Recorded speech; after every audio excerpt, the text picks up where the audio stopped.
Let's see here. Oh, welcome everybody. You might be wondering what I'm trying to do here. What I'm trying to do is I'm running out of plants.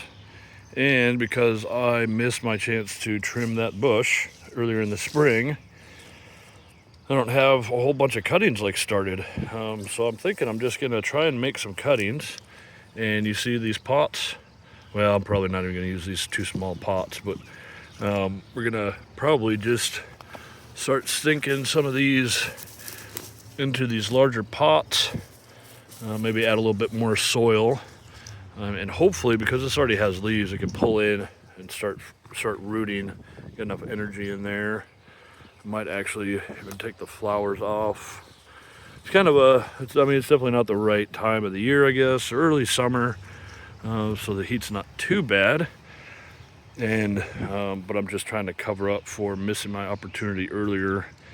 So we're doing that, which is kind of a cool thing. And we also got this all cleaned up. That's what some of those little clips was of this area. It's our little nursery area. We completed, I don't know, a dozen jobs. So these are all extras. And some of them are decently growing. There's some cardinal flower and some violet, I guess, in there. So these are things that we'll let grow, and hopefully that ends up, it looks like a cardinal flower. With some of this stuff we'll let grow, like these ferns and all these other things, and they may become ingredients for one of our next plantings throughout the year. We have a number of different trees. We have some allspice bushes, but we have at least separated our fruit trees out. Here's like a Denver peach there. Here's a moonglow pear, and obviously it's dead. But we're gonna keep it for now, just in case it wants to jump back to life. But we got at least our two moonglow pears together. We got a Bartlett and another Bartlett. And these were ones that I'm guessing had come in from one of the nurseries. It wasn't packaged very well. One of the challenges of ordering online. Sometimes you get something that's really cool, and then sometimes you get something that you end up trying to prune to save its life, and it still doesn't work. And now, just to skip forward a little bit, I'm trying to water this stuff in, and I try to do 10 seconds a pot. So it seems like what I end up doing is like 1, 2, 3, 1, 2, 3, 1, 2, 3, and I'll do that 3 times for an area. Of course, they're smaller pots, so don't need to focus so much on the individual. But you can kind of tell when I've already sprayed this down, and then you can watch it pool. And that's kind of harsh. I mean, that's a lot of force on that soil. Usually that's why we spray from further away, but you can see how it pools up and then it drains down.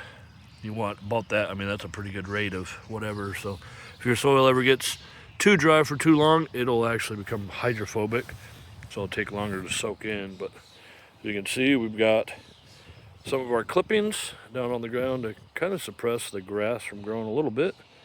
And that's our little pathway in the center. Through there, we run a mower. Same with there.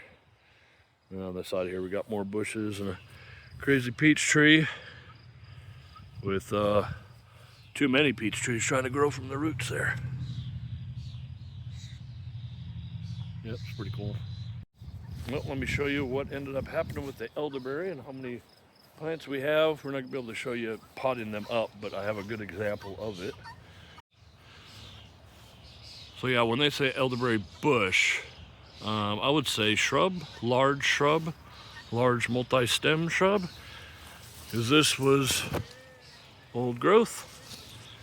And then this feller is new, and that came from all the way down the ground. Oh, yep, that's the soil. Yeah, see? Yeah, this one straight from the ground. It's going all the way up to here. Sorry if you can follow me here. But yeah, all the way from the ground and already 5 foot tall. This is our little setup here. We have quite a number of these plants, and these will all be, I think they're going to work out pretty well. We just trimmed some of the excess off. Got plenty of roots. But you see that? Oh, it's got a little stem there. That's a little thick. Let me see. See that? That looks pretty much just like that. So that was a cutting last year, and this nursery sold it as a new plant. Well, thank you everybody for coming along today as we do some of the, the regular tasks of having a food forest and running a business. Of course, you can find us. We have a Google profile and a website, Grow with Gordon. We're in Kokomo here, so if you'd like to reach out and maybe you could snag up some of these elderberries, or if you'd like some help getting your own chickens, we can help you out. So. They already got snackies. I don't know why they're complaining, but thank you again for watching. Bye-bye.